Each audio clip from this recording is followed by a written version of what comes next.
All right, welcome to the Age of Beauty podcast. Welcome back. Hopefully you've listened to the first couple episodes, and we are excited to have you here. So Sarah Haugen is our guest today, and we're going to talk about this topic of superfoods and how to support ourselves nutritionally and nourishing our bodies as we're aging in a way that's supportive. And we're just so grateful to have you here today. Thanks for having me. Yeah, it's awesome. So before we get started, I wanted to introduce Sarah. So Sarah Ann Haugen is the creator, founder, and CEO of Vitalist. Vitalist is elevated nutritional cuisine made with superfoods, which we'll learn in a minute what that means. Vitalist Superfood VS is an elite line of nutrient-dense, organic-packed superfoods. You've launched several restaurants, including your signature restaurant, Vitalist Fresh by Sarah H., which is literally, we can see from our house, it's across the bay on Lake Minnetonka. And it's just been such a joy to have that in our community, to have nourishing, amazing foods.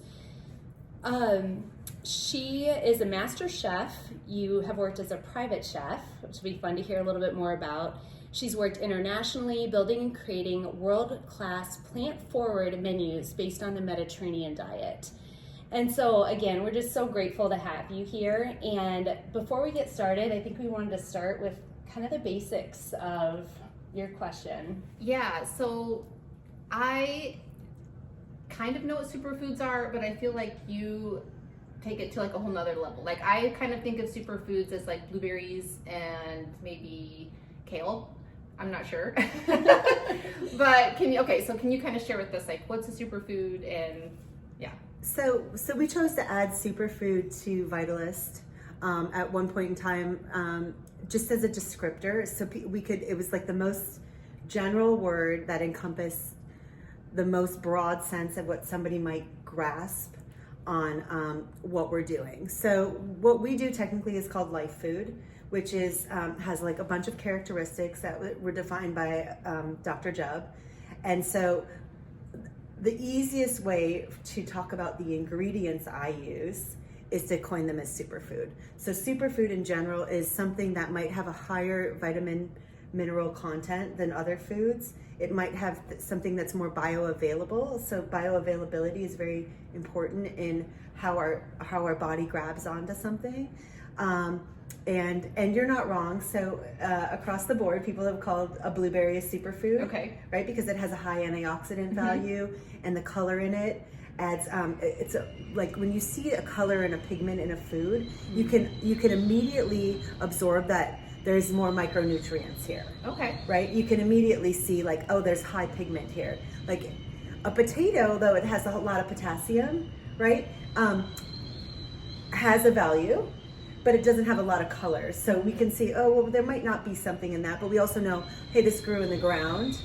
It might be more grounding of food, right? It has high potassium, might be some value in that. We got a whistling wind today. We here do. On the lake. So on Lake Minnetonka, we've got up to 55-mile-per-hour gusts, and we're doing our best to kind of drown out that noise. But hopefully, we can make it not too distracting for you. Well, our power just went out, so that is true. But we do feel like it was very divine because we were able to. Sarah made us these amazing mate lattes in Casey's kitchen, and then we were able to get to know each other a little bit. And now I feel like I really know what questions to ask because she blew my mind with all of the things that she knows. So when I drink something, I'm always trying to get maximum nutrition out of everything I do because I don't have a lot of time to eat. And historically, like working as a private chef that they brought up earlier, my clients didn't have a lot of time to eat. So that's why they hired a private chef. They were working in films, they were CEOs of companies, they were running companies, or they were sick.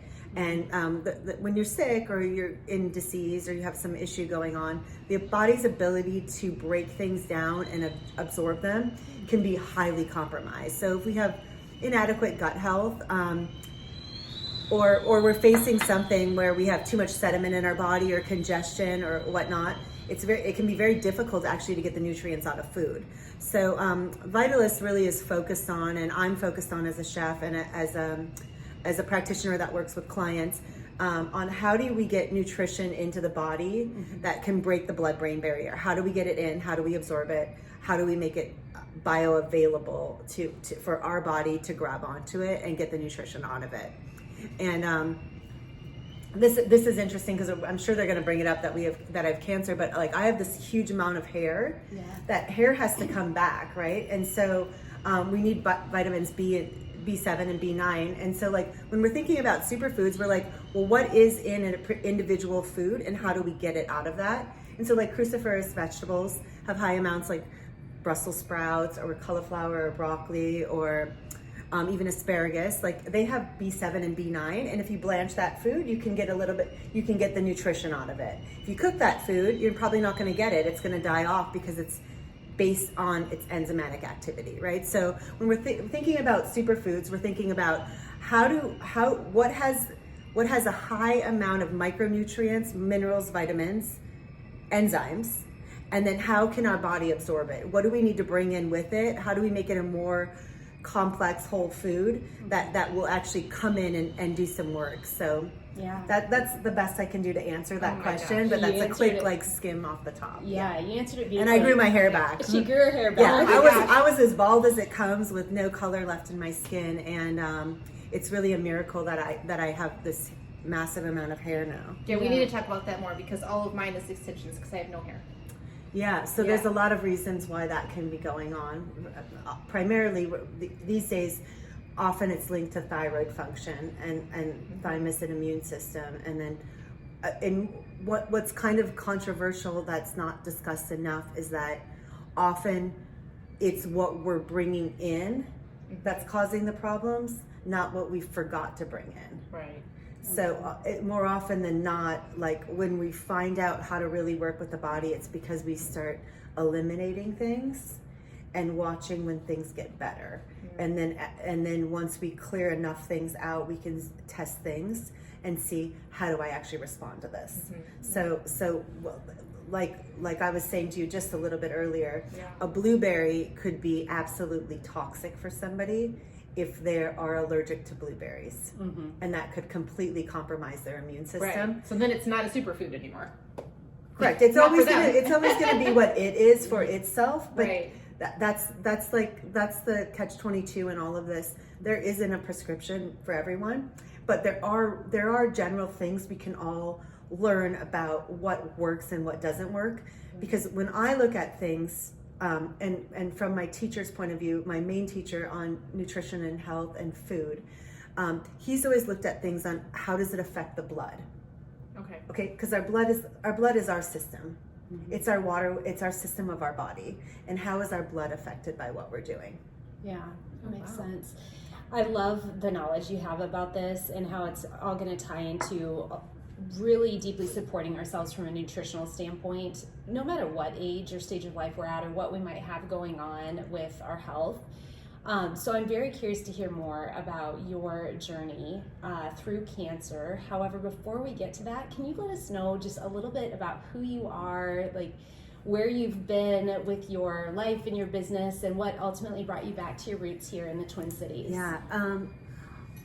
I think, I'm some people would call me a gypsy because I've had a life that's been all over the world, really, and with that being the case, it's often hard to remember that home is actually where home is, right? And not exactly knowing that. And on my path, I'm on a 9 life path, so it's a spiritual path. So it can be very lonely at times, and I've been, almost married and almost chose to have kids and almost did this and almost did that, and really like in the last bit of time, because of the upheaval we just discussed, I had cancer, and my journey started because I had liver toxicity when I was young, and why I got into this initially, and then I got cancer, which sent me into another deeper thing, and actually it's been a really dark tunnel to walk myself out of, and also even like in my work currently, it's not exactly aligned with my highest self. So I've really in the last 4 weeks, I just turned 48, and I was able to take a few days for myself and really sit in it and try to remember who my highest self is. So my whole journey began because I became a yogi, and I've been really not aligned with that. And just in the last month, I've really felt like I've realigned with that, and I'm kind of remembering or recalling. And I think a lot of our like life journeys and our path journeys and our spiritual journeys are really about remembering what it is and who we are. And sometimes you have to dig into like, who was I when I was 3, before all the noise came in, and who am I without my story? Like, how has my story shaped what I'm behaving like now?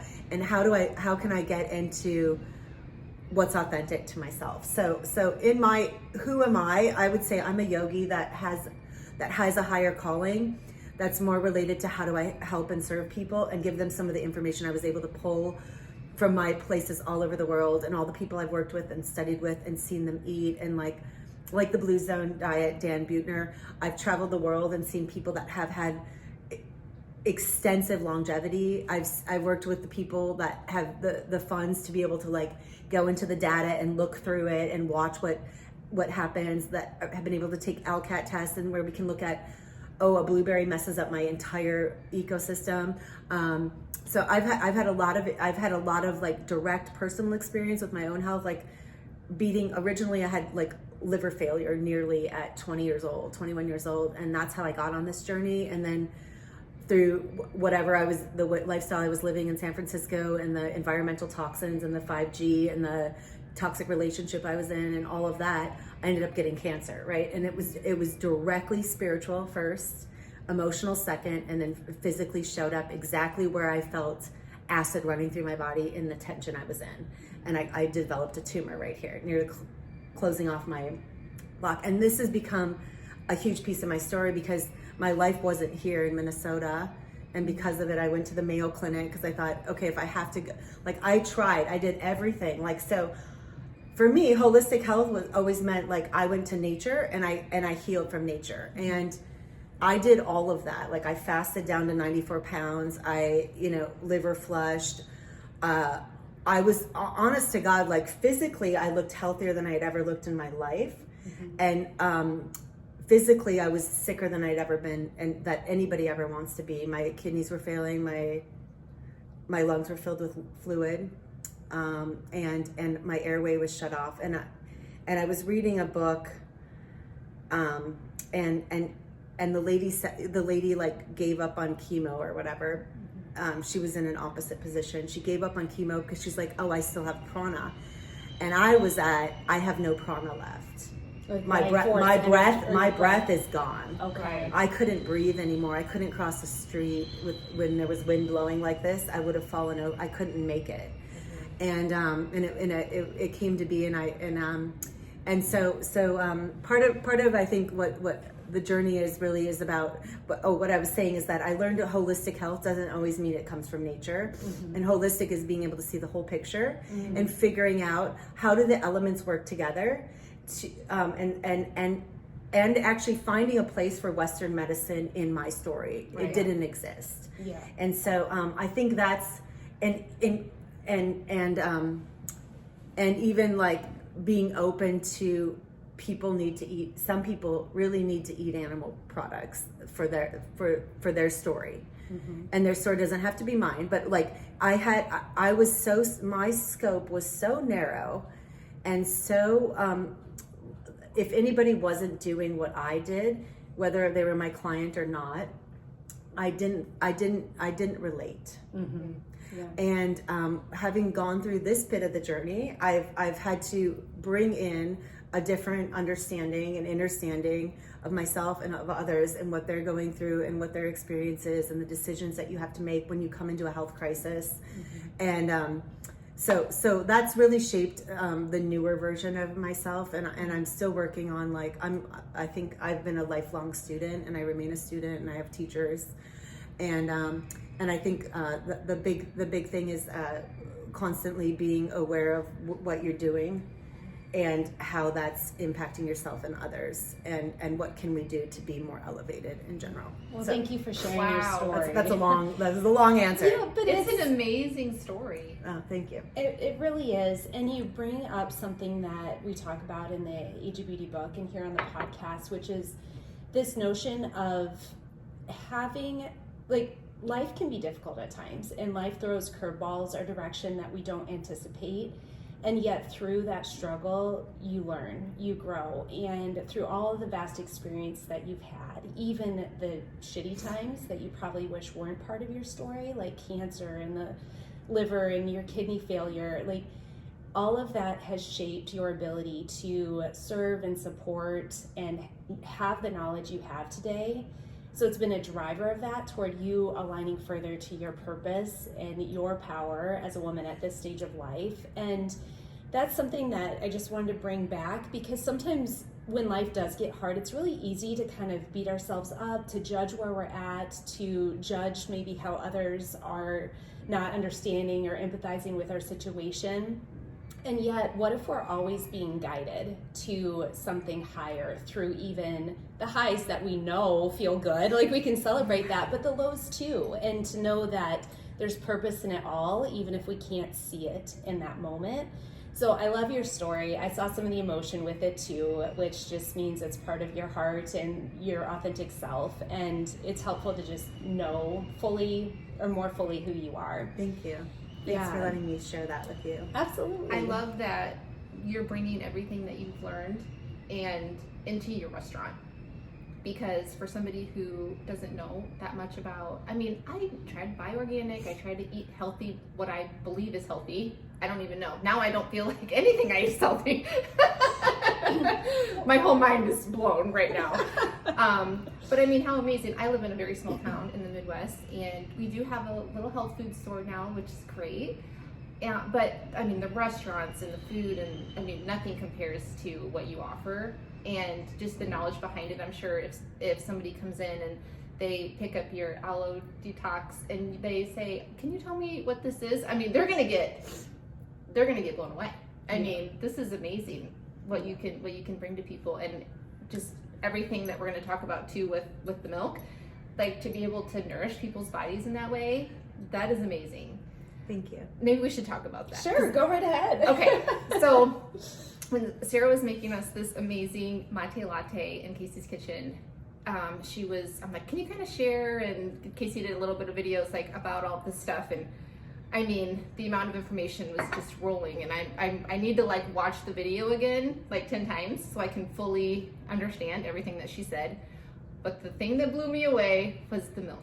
So can you share about first your I'll say this. milk? Coming up soon on our website, we will offer this class where you can learn to make Brazil nut milk, and you can even get the kit from us so that you could be able to make the first version of yourself at home and follow the QR code and be able to do it. So we're going to start offering these classes so that people can do it themselves in their home, because the truth is, this may be it, or there may be 100, but the true value is, can you fish and catch your own meal, right? Mm-hmm. So we will be offering that. Okay, this is amazing. So I just wanted to let you know that I only get to come every so often. So yeah, and I think it's really important. Like my work really is as a teacher. So more than anything is to be a teacher and be able to give people the tools and the resources they need to be able to do what I do, because having one place in the world that serves Brazil nut milk is just not right.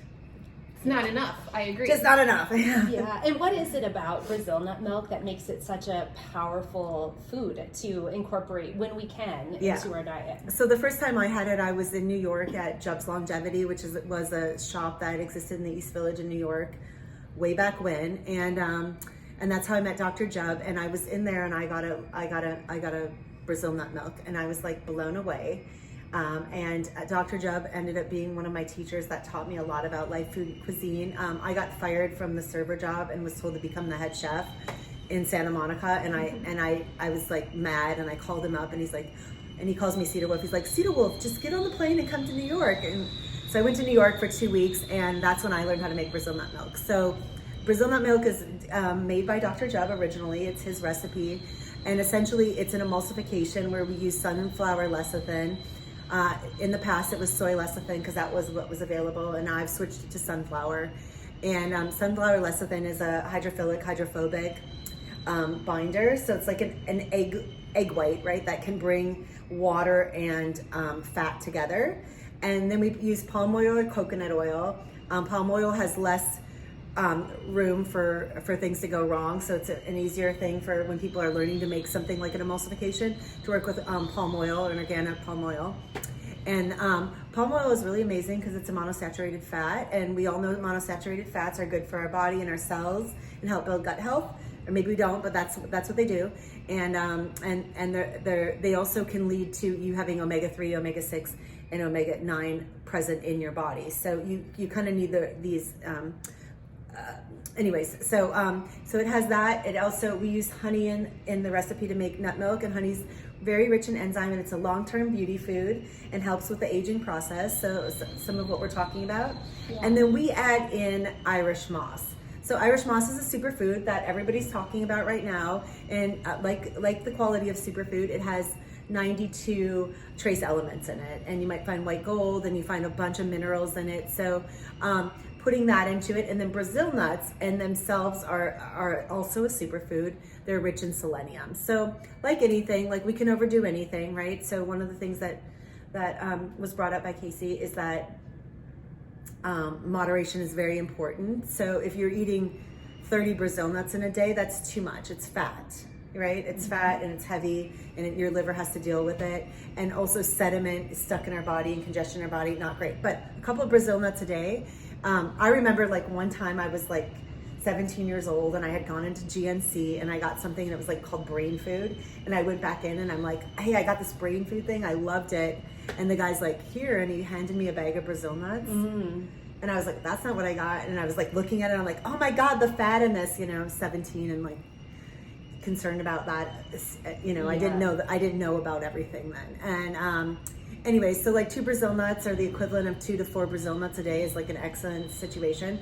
So in the nut milk, we bring it in, but we also strain the nut milk at the end. So you take a lot of that sediment out, and you leave the goodness in. Okay, so Brazil nut milk is really high selenium, high element nut milk. Yeah. And you said it was enough, basically, if you have a glass of Brazil nut milk, it's like enough minerals and everything for well, I mean, this is literally like taking a vitamin, right? And what we did today is like I drink mate. That's like my drink of choice, and I drink it probably twice a day. I make a dark mate with mushrooms and Brazil nut milk, and then I make a green mate generally as my first meal of the day, with green powders. So today I'm on moringa, and we did it with moringa today, and a little bit of honey and ashwagandha.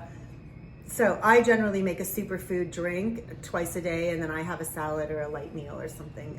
That's how I eat. But yeah. So Brazil nut milk is something we talked about that really is if people could have it in their house. It has sea salt in it, so you're also getting the minerals from salt. You can change the salt out. We use Celtic, and at home I use black lava sea salt. I don't use Himalayan. It's more of a rock salt that kind of it doesn't break down into water the same way and creates a little congestion in the kidneys, because it's a rock versus something that absorbs by water. And we always structure water with a little salt. So yeah, it's fascinating. And Sarah's the only person in the whole world who makes it. Yep, I'm the only one, and especially publicly. So there's nowhere in the planet that I've ever been where you can get Brazil nut milk made by following Dr. Jubb's principles, so that you get this whole absorbable food that especially somebody that's sick. It's like, how are you getting the nutrition into your system? Yeah. Right. So it's Well, and you share so much knowledge about how to mix foods and emulsify them together, and how to do that through all of your experience. I heard you say, for those listening who just want to support their aging, their maybe radiance, glowing skin, that just grabbing a couple Brazil nuts a day can really support the mineral and elemental needs they have. Honey was a bit of a surprise to me, honestly, because some people, I mean myself included, when I go get the green mate latte at your restaurant, which I get a couple times a week, I love it. I always ask to go light on honey. I'm not going to do that anymore, because you were talking about all the nutrient value of it. So yeah, go ahead. Yeah, but I'm just going to say, she does have a point though. So caloric restrictive diets have shown the most historically has been the trade secret of longevity. Okay, so anytime you bring the caloric intake up, you are navigating that, right? And just a single drop of something can add the value. So we often think more is better, like pile it in. Now I have a sweet tooth, and I don't eat a lot, and I probably take in too much honey. Like one time I realized, oh, I'm eating maybe 2 cups of honey a day, right? And I was like, that's a lot. So for me, like, because I drink my superfood drinks which have honey in it. I drink these drinks that have honey in it. So in the day I might have 5 of those. So I'm probably at maybe a cup of honey a day, right? So to the point is that maybe you are taking the honey in, right? So she takes the honey, but she reduces it, which is also a good quality. Okay. Right? Yeah. You don't need to spike. You don't need to take you don't want the sweet that massive sweetness. Right. Fine. You don't want all the calories. Fine. Yeah. You're still getting the honey. Yeah. Right? Yeah. Well, that's good to know. What other, if someone wants to support themselves in aging, like anti-aging properties of food, what's something else that's accessible for people that comes to mind as a great superfood option? Okay, one of the things that I did want to talk about is a little bit like B7 and B9 vitamins. Yeah. Which are kind of like known as folate and biotin. Okay. And how do we get B vitamins into our body? Mm-hmm. And how do we get them from whole food compounds instead of coming from some vitamin or supplement, right? And so enzymatic activity is very highly important in anti-aging. Okay. So we really want to think about like our body's ability to use something and use it wisely. Mm-hmm. is directly related to how much enzyme we have in our body and the body's ability to take that food, grab what it needs, break it down, and utilize it. Okay. Right? Okay. So cruciferous vegetables, which we've all heard a lot about, are anti-cancer, but often when somebody's eating it, they're cooking all the nutrients out. So that would be like broccoli, cauliflower, Brussels sprouts, asparagus. Okay. Like these foods all have really high B7, B9 content. Okay. But they need to be activated, but not killed, right? Okay. So we don't want to go in and like boil the water and boil the hell out of these vegetables, or overcook them, or fry them, or deep fry them. A little baking in the oven, or a little blanching in hot water. Okay. This is a great way to activate the food, break it down slightly, and then you could use a little lemon or oil or salt, right? But these vegetables are very anti-aging. Okay. And when you say blanching, is it just dropping it into warm? How do you blanch a food? Yeah. My husband throws everything on the grill, and so that's probably cooking it way too much. Yeah, so basically blanching is like bringing water to a boil, or making it very hot, and then just like 30 seconds. Okay. Personally, I eat asparagus, and people are like, what do you eat at home? It's like, I eat asparagus and broccoli at home. Like that's what I do because it's easy, or a salad, or and I'll put those 2 things on it. And I just get a really thin, I use pans because they don't have toxic chemicals and other things in it.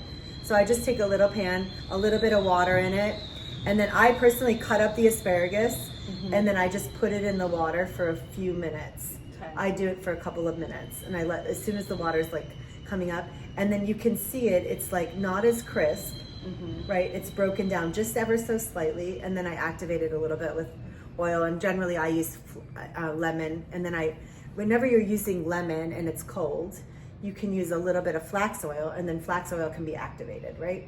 So flax oil is a really nice food. You can't cook with it, you can't heat it, but you can use it in a little bit of a dressing with an acid, like lemon or lime or grapefruit or something. Okay.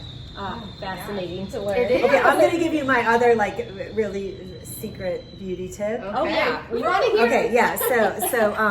So this is something that one of the things we don't talk about a lot. Like everybody talks about the pancreas and being related to insulin resistance and diabetes and things like that when we're thinking about it. So a minor job of the pancreas is insulin. A major job of the pancreas is digestion, right? And so one of the functions of the pancreas, one of the fluids that are the chemical reactions of the pancreas is the use of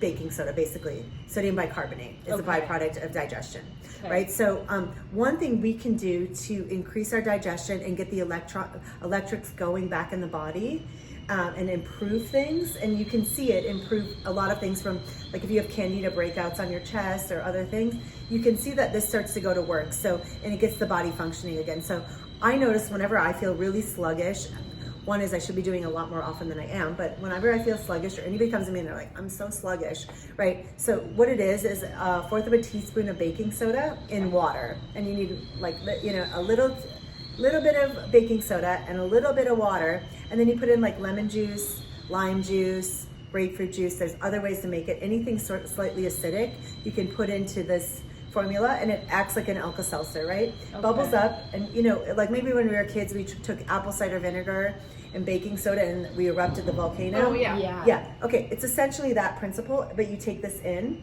and then it gets your electrics going. So your digestion goes up. It helps benefit stomach acid. So this is something that's really a powerful tool, and keeping the body's digestive processes going and working for you. Wow. We also know probiotics first thing in the morning on an empty stomach is a great way to get the probiotics in. Okay. Oh, I didn't know yeah, that. that's fascinating, and I love that because that's something that we all have access to. Yeah. A little bit of lemon or lime, water, baking soda. It's cheap. And yeah, it's Easy. cheap, it's effective, it gets things moving, and it sounds like a lot of health benefits, but also beautifying benefits. Yeah, and you can like look all over the place right now. Baking soda is a hot topic. So like learning how to get baking soda in a proper way that helps actually add to functionality. Right, not like brownies. Yeah, not brownies. How often do you say you would do that? Is that something you should do every day or once a week, or what would you suggest? You could do it 4 times a day Okay. for 5 days on, 2 days off, 5 days on, 2 days off, 5 days on, 2 days off. So general rest active cycle is 5 days on, 2 days off. Anything that you're doing repetitively for more than 3 weeks daily is just too much. When we did LCAT tests, and we were working with people a lot on different intolerances and how to work against allergens and immune conditions and things like that, what we found is anybody that was doing something repetitively on the daily often had an immune response, and it was triggering inflammation. Okay. What we found is that the more sporadic you did things, the more benefit you got from it. And if you had any intolerance, you had to stop it really not without fail for like 9 months. And then you could reintroduce it slightly. But a rest active cycle for something like this would be 5 days on, 2 days off, 5 days on, 2 days off, 5 days on, 2 days off, 1 week off. Okay. Then you can repeat. Now this particular thing you could run for a total of 3 weeks and stop for a couple of days and then run again for 3 weeks. But like really with anything, especially a medicine of any sort, you just kind of want to take the time to rest, you know, take the time to take a little bit of thing off. Yeah. Right. Well, this is fascinating. Anything else you wanted to ask before we? So personally, I have autoimmune issues. I have Hashimoto's. I have RA. And you know, I guess when you have one or two, you What's probably RA? have, So everybody knows. rheumatoid arthritis. Yeah.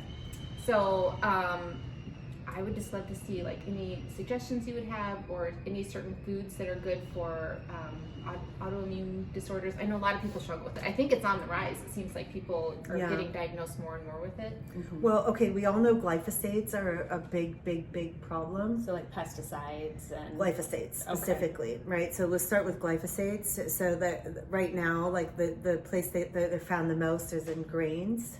Okay. Grains and oats, right? Especially non-organic grains and oats. There's a high amounts of glyphosate. Okay. Yeah. So glyphosate is a major problem that's contributing to high immune conditions. Okay. I eat oatmeal almost every day. Yep. So you want to check what your source is, and you want to make sure how it's being farmed and how it's being kept and stored.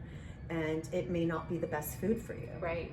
Yeah, it may not be the best food for you. It's a little cutting on the intestinal tract. Okay. So there's things about it. It spikes sugar levels all over the place. It has dietary fiber, which people like, right? And it's technically a gluten-free food, but gluten in itself is a challenge, especially if you have an immune condition. It might be the very first thing you go to cut out. I have cut that out. Okay, Yes. but you're doing But oats, which could have yes. the glyphosates, Right, right. And So- that could be something. Yep. Also, with rheumatoid arthritis and arthritic conditions, people often look to the nightshade family, and then they want to pull that out. So like tomatoes, Tomatoes, eggplant, potatoes, peppers. eggplant, peppers, goji Okay. berries, tobacco. So that's somewhere else people will often start, is to kind of pull that back. So, and especially when we're talking about tomato sauces that are stored in cans, you know, or anything, tomatoes can be really challenging. Okay. Okay. And that when you're getting something under control, and then casein. Okay. Casein in is the protein of the dairy. dairy cow, Right. which is different than the protein of the goat and of the sheep. The dairy cow protein, casein, people are either tolerant or intolerant of it. It's not something else. Yeah. It's tolerance or non-tolerance. Okay. It's all Right? So it's just in one of those calories. Some Right. people can tolerate it where they don't have like massive responses, but it is inflammatory, and certain pieces of it can work better. For example, let's say you really felt attracted to needing dairy. Let's just say that was the case. Right. So the Budwig diet, which is she's a particular doctor that focused on cancer and was up for 7 Nobel Prizes. She used, and her big thing was flax oil, right? So she would take cottage cheese and combine it with flax oil, which made an interferon protein that sort of went in and wakes your brain up, and also like works better in the body. Okay. So like even when I was going through cancer, I'm intolerant of casein in general, but I can do the cottage cheese with the flax oil. Okay. It doesn't aggravate me. Okay. Now, on another level, cottage cheese is a high histamine, right? So you might want to look also, if you're having immune disorder, you might want to look at the histamines.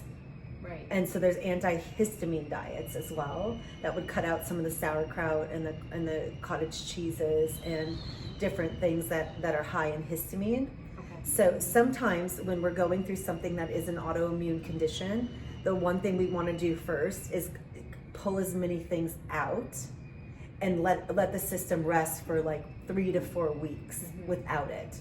And then you can dabble in a little bit and see if you react. So anything that you think potentially could be aggravating you, the best way to figure it out is to just altogether stop it. Okay. Just stop it, right? Just stop, pause, wait it out, let the system restructure. So most things can have an impact for over 2 weeks. Some are up to 9 months. Okay, so like you eat a piece of wheat today, you may not even feel the effect for 2 weeks. And depending on how clean your system is, you might feel it instantly, or you might feel it in 2 weeks. It depends on how things are moving through your system Okay. and how thoroughly they are. Okay. Is there anything that you can think of that you would add in? I think generally adding in is not the answer, Okay. right? So I think generally pulling out, but like I said, the baking soda shots, that's really powerful. Okay. That's really, really, really, really powerful. It's like, and the other thing is castor oil packing. Oh, Okay, is that when you I've seen people recently putting it on, like, it almost looks like a heating pad, and they put it on, and then it's like a binder type Yeah, thing. we'll just go ahead and just go there, okay? Yeah. So if you think of the system in 4 quadrants, Okay. so we have the upper right, we have the upper left, we have the lower right, and the lower left, okay? And then we kind of have the middle region, right? Yeah. So maybe there's 5 quadrants. And when we're thinking about doing a castor pack, you can go into the health food stores and you can get a cotton or wool flannel, and it's generally right next to where the castor oil is, okay? And then you're gonna saturate that castor pack up, and then you can apply it, stick it to your body, and you can just take plastic wrap, wrap yourself up like a little bit like a mummy so it sticks to you, okay? And then you can apply a hot water bottle. and or a heating pad. Hot water bottle is going to be more effective because otherwise you're bringing in electromagnetic energy, right? So we're plugged into a wall, right? Instead, you can just boil some water, put it in the hot water thing, apply it. The castor oil packing can be 50% of treatment on anything. Because it detoxifies from the liver, or I mean, what it does is it penetrates through and helps restore and heal and reorganize, essentially. Okay. So in Dr. Job's programs, 50% of people's success in healing was always related to the castor packs. So we can do all this other stuff, but if we're not, like, if we really want some healing, and also you can take castor oil internally if you like, let's say you cannot move the bowels, you just can't move it, or it really does work on the lymphatic system. So oil pulling is something people talk about, how to repair the teeth and the gums. So you can do that. Like, you can put castor oil into your hair. Like, this is something I do. Like, when I know I'm gonna wash my hair, I just all the way into pull it in. It's like, and then generally I'll wash it out first with conditioner, and then I'll wash my hair. But it comes out fairly easily when you wash it out. It doesn't necessarily come out of your clothes that easily, right? Or your sheets. Yeah. So you do, like, when you're going to do a castor pack, should you decide to do it, you might want to wear something that you're not that attached to, pants, because it can drip down, right? But you want to think about that. So, or your shirt that you're going to wear over it. Like, I've destroyed many a top because I'm just like, I'm gonna put a castor pack on right now or whatever.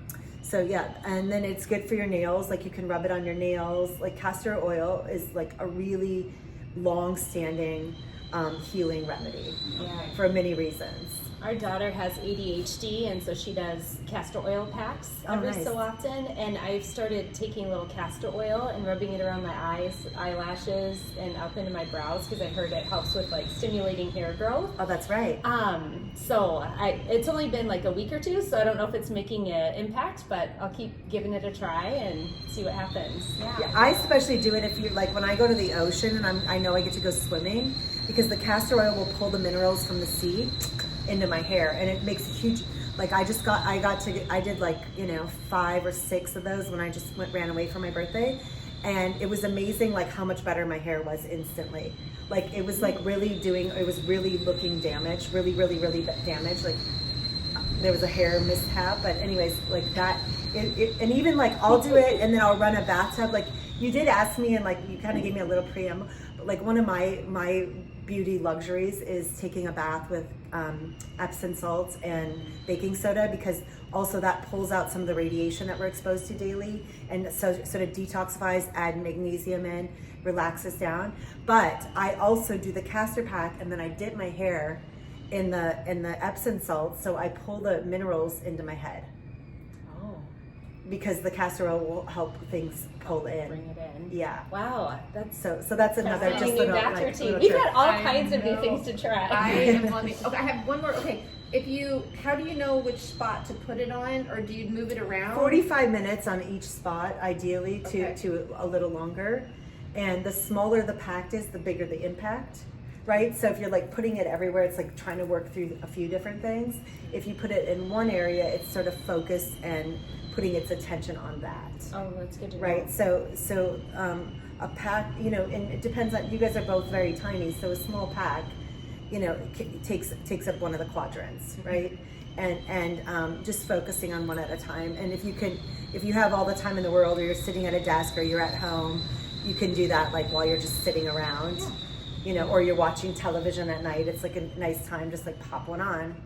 Yeah. It's such a big deal. Yeah. Like, we used to have taxi drivers in New York just like driving around with the castor packs on because they were doing the cleanses, Yeah. So it's kind of funny. So cool. Yeah. I love it. Well, I've gotten so much more out of this conversation than I anticipated, and it's just fascinating to learn about all these ways we can naturally support ourselves in feeling good as we're aging and boosting our energy through that baking soda option. I think it's so cool.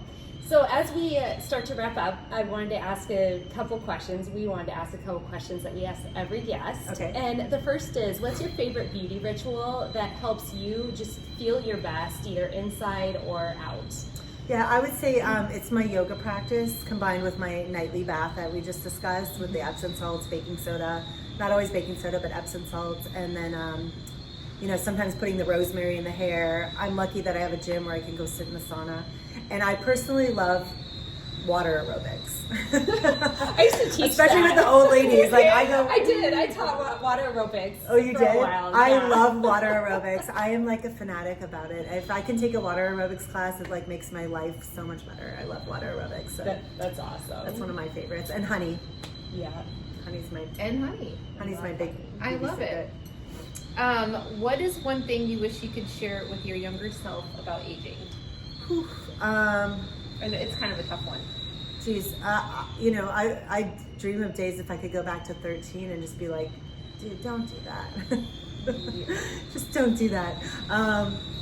I do think like the times I've gone off course in my life where I was not paying attention, and I just got like, living in Northern California, there was a lot of wine to drink, and there were a lot of restaurants to go to, and there was a lot of food, and like, and I didn't stick to what my protocol was, and I don't know how much that contributed to sickness or being involved in toxic relationships or not.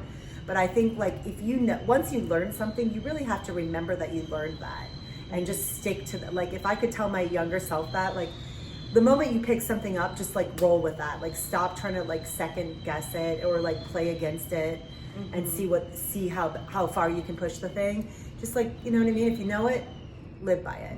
And that's what I would tell once you learn something, like you can't unlearn it. Yeah. You know what I mean? Especially like good information. Like you can probably unlearn bad habits, but the moment you take a bad habit, you're stuck trying to get rid of it. So I would stick to like telling myself these good habits, stick to those, and the bad ones, just let's not try them on too much. Yeah. Yeah. That's good advice. That is good advice. And what is your weirdest quirk that very few people know about you, or something that maybe is an annoying habit that you have that you're still trying to break, if you're willing to share? Well, lately I've been stuck as the line cook in my restaurant.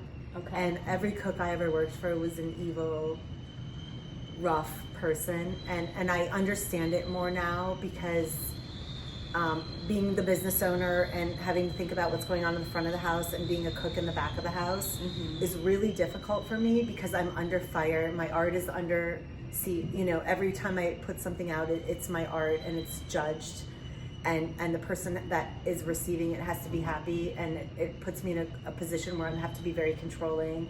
Yeah. And I have to let go, and I have to succeed every time I do it. So I would say that's my biggest quirk is like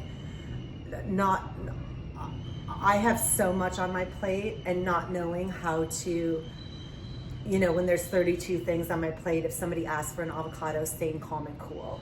Yeah. So that's where like the water aerobics and my yoga practice come in really, that they're imperative, and like sleep programs. I'm a late night person, and I like learning to be, go to bed earlier.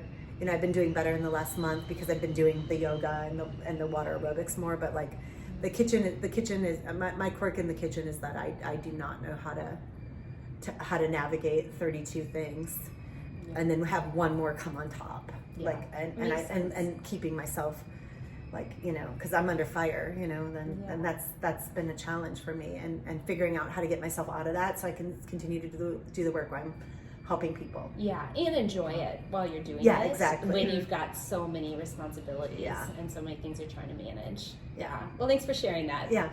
And also, thank you for your time today. This has been fascinating. I know our listeners are going to walk away with some things that they can try for themselves, and a lot of new knowledge around how to support themselves on the inside through feeling their best, aging in a graceful way, trying on some new anti-aging ideas, and thank you for the conversation. It's been great. Absolutely. Mind-blowing for me. I guess my takeaway would be life begets life and death begets death. So focus on what you bring in that adds to life.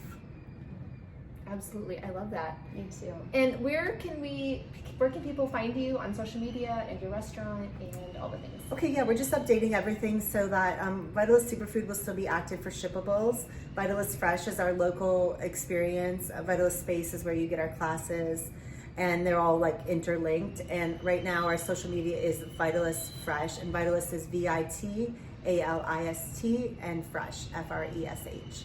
So that's where you can find us. Okay, well, we are going to link all of your website and your social and everything onto our show notes. So if you guys are interested, and you can go to the show notes and find Sarah and Vitalist and all the things. So thank you so much for listening today. If you would like to share this with a friend or a family member that you know would love this information, go ahead and share, follow us, and if you'd like to leave a comment, we would take those too. Thanks so much. Bye!